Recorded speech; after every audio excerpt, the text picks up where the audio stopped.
నమస్తే, welcome to Dootha media special story. పవర్లోకి వచ్చాం 1 ఇయర్ అవుతోంది. అంతా బానే ఉంది, కానీ గ్రౌండ్లో పొజిషనే టెన్షన్ పెడుతోందట.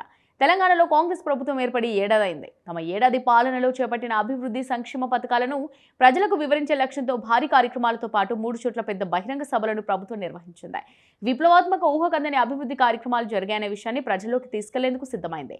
ఈ సంవత్సరంలో అమలు చేసిన సంక్షేమ పథకాలను ఫోకస్ చేస్తూ ప్రభుత్వం యొక్క లక్ష్యాలను ప్రచారం చేయనున్నారు. ఇంతవరకు బాగానే ఉన్న పబ్లిక్ పల్స్ మాత్రం ప్రభుత్వానికి పాజిటివ్ గా ఉందా లేదా, హామీలు అమలు చేయలేదన్న భావన ప్రజల్లో ఉందని కాంగ్రెస్ భావిస్తోందా? తెలంగాణ రాష్ట్రంలో కాంగ్రెస్ పార్టీ 6 గ్యారంటీలు ఎన్నో హామీలు ఇచ్చి పవర్లోకి వచ్చింది. అధికారంలోకి వచ్చి డిసెంబర్ 9 ఏడాది పూర్తయింది. గత సంవత్సర కాలంలో దేశంలో ఏ రాష్ట్రంలో జరిగిన అభివృద్ధి కార్యక్రమాలు తెలంగాణలో జరిగాయని అంశాన్ని పెద్ద ఎత్తున ప్రచారం చేయాలని ప్రభుత్వం నిర్ణయించింది. విప్లవాత్మక ఊహకందని అభివృద్ధి కార్యక్రమాలు జరిగాయనే విషయాన్ని ప్రజల్లోకి తీసుకెళ్లేందుకు సిద్ధమైంది. మహిళలకు ఉచిత బస్సు, 200 యూనిట్ల ఉచిత కరెంట్, 500 రూపాయల గ్యాస్ సిలిండర్, వచ్చిన 6 నెలల్లోనే 18,000 కోట్ల రుణమాఫీ, పంట బీమా, మహిళా సంఘాలకు 20,000 కోట్ల వడ్డీ లేని రుణాలు, ఇలా వీటన్నిటినీ చేశామని ప్రభుత్వం అంటుంది. డిసెంబర్ 9 రోజు ఈ మధ్య నిర్వహించిన టీఎస్పీఎస్సీ గ్రూప్ 4 లో ఎంపికైన అభ్యర్థులకు నియామక పత్రాలు కూడా అందించాలని నిర్ణయించారు. వివిధ శాఖలకు చెందిన పోలీస్ విధానాల ప్రకటన, పలు ఒప్పందాలపై సంతకాలు, క్రీడా విశ్వవిద్యాలయానికి ఫౌండేషన్ కార్యక్రమం, 16 నర్సింగ్ కళాశాలలో 28 పారామెడికల్ కాలేజీలకు ప్రారంభోత్సవం కూడా చేయనున్నారు. గోషామహల్లో పోలీస్ గ్రౌండ్స్ లో ఉస్మానియా జనరల్ హాస్పిటల్ నూతన భవన నిర్మాణానికి శంకుస్థాపన కార్యక్రమం కూడా డిసెంబర్ 9న చేయబోతున్నారు. దాంతో పాటు రాష్ట్రంలో కొత్తగా ఏర్పాటు చేసిన డిజాస్టర్ రెస్పాన్స్ ఫోర్స్ కూడా అదే రోజు లాంచ్ చేయబోతున్నారు. ఇదంతా నాణానికి ఒకవైపు, మరోవైపు ఏడాది పాలనపై విమర్శలు వినిపిస్తున్నాయి.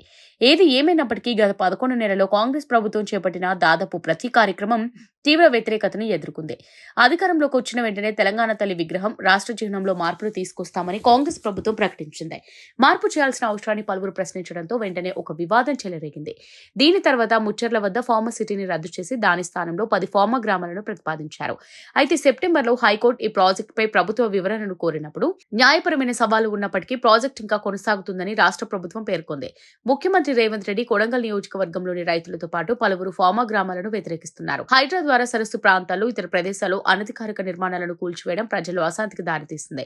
మాజీ కాంగ్రెస్ ఎంపీ పల్లెం రాజుతో సహా చాలా మంది నిబంధనలను ఉల్లంఘిస్తూ హైడ్రా ఎంపిక చేసిన కూల్చివేతలను ప్రశ్నించారు. హైకోర్టు కూడా హైడ్రాను ఎత్తివేసింది. దాని మార్గాలను సరిదిద్దుకోవాలని, నియమ నిబంధనలను అనుసరించాలని ఏజెన్సీని ఆదేశించింది.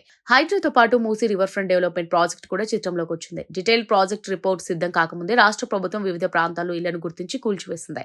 నివాసితులు, ఇతర రాజకీయ పార్టీల నుంచి తీవ్ర నిరసనలు రేకెత్తించింది. కూల్చివేతలపై వ్యతిరేకత, బాధిత నివాసితులు వాటిని రక్షించడానికి బీఆర్ఎస్ ను ఆశ్రయించారు.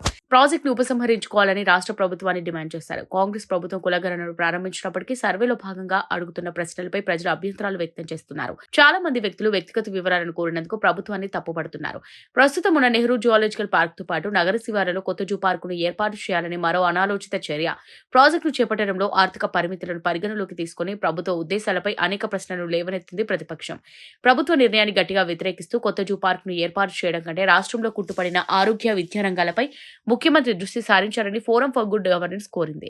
గత ప్రభుత్వాన్ని విమర్శించిన కాంగ్రెస్ ప్రభుత్వం ఇప్పుడు వాస్తు నిబంధనల కారణంగా సచివాలయంలో కొన్ని మార్పులు చేర్పులు చేస్తోంది.